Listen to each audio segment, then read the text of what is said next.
दिनै सिडली समस्थिनि जि बाइ इलेक्शन जागोन बिनि जि मावखुलि बेखौ बेखेवनाय जाबाय आरो जोबोद मोजां मोनसे थासारि। दिनैनि बे मावखुलि बेखेवनायाव बिजेपि इउपिपिएल आरो एजिपि मोनथामबो दोलोनि दैदेनगिरिफ्रा दङ।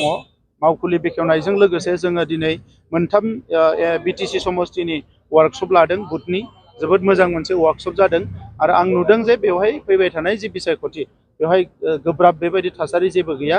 जोंनि बिजाथिया जोबोद बुरजा भट मोननानै देरहागोन आरो थासारियाबो जोबोद मोजां।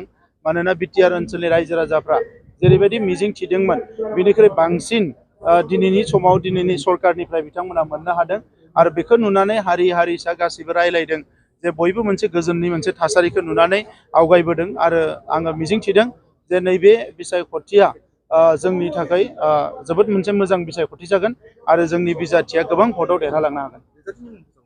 बिजाथिनि मुंखौ सानसे साननैनि गेजेराव फोसावनाय जागोन। अलरेडि कल कमिटि जाय बिजाथिनि थाखाय दाना होदोंमोन बिसोरो फाइनाल खालामबाय।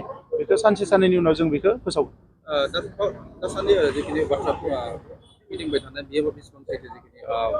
बेबायदि राजखान्थियाव गोबां फैयो। आसामावबो फैगोन भारतआवबो फैगोन।